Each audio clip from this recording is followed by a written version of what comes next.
Hello, and welcome back to the Intro to Academic Advising podcast, Part 2.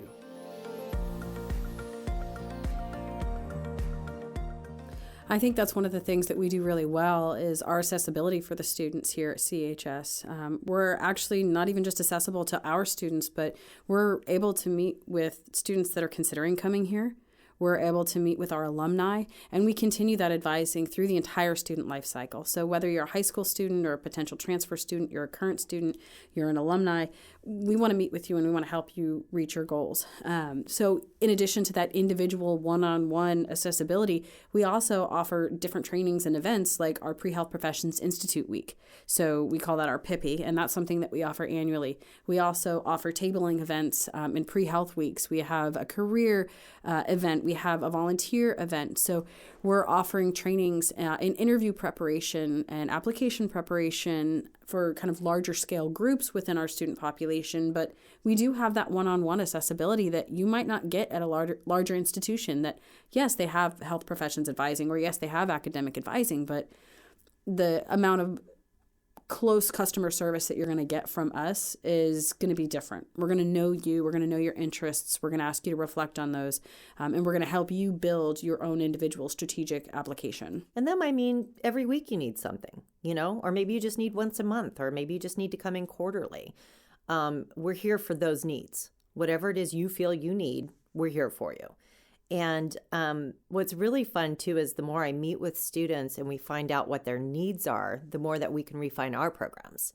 So when students come in on the regular and a student says to me, I don't know what to do for volunteering, I can't find a volunteer place. Well, light bulb moment, I'll start researching the heck out of the internet to make sure that I can find every volunteer possibility I can, because I have the time available that the students don't have because they're in classes and they're busy and they're trying to do their research assignments and study for their test, so that if I can accrue all of that information together in one place and we put it in our Canvas course, now the students have access to that. And so that's how I came up with the volunteering page. It's how I've come up with a bunch of the things that I've done to help students, is because of the feedback the students gave. All right. Especially the feedback for the feasibility plan. So our students that are coming to us that want these like really detailed timelines of, well, when do I need to prep for the MCAT or the DAT? When do I, need to write my personal statement? When do I need to prepare for interviews?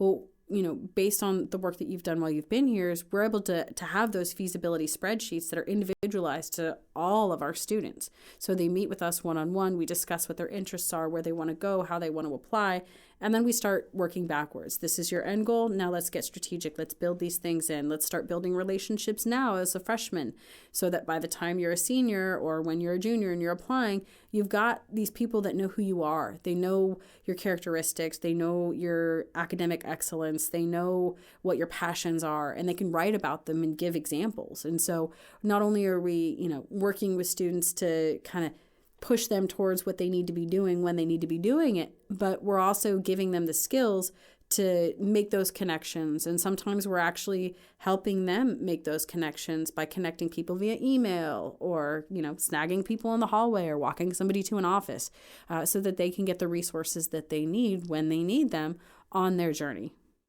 It's really fortunate for the students here, because when I've seen, especially working at a community college in the past, and not having that kind of access of somebody who knows how to get into medical school, how to get into dental school, what are the pieces of that puzzle that need to be put together to make that happen?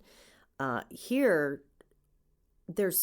everybody's an expert, it seems. It seems like even the students have, mentors, and they have, relatives that have gone through, but not everybody does. So offering that service here as a part of our pre-health advising or pre-health admissions advising really makes sure that we get everyone covered.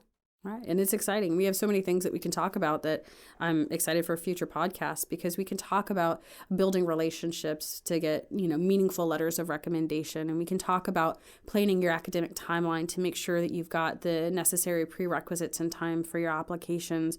We can talk about well, how do you find what you're actually interested in for your service commitments? And how do you demonstrate a commitment to service? And, just asking those questions of, well, what are the professional schools looking for? These are all things that we talk about in health professions advising, but they're things that we can bring to the podcast. So make sure you stay tuned for future episodes.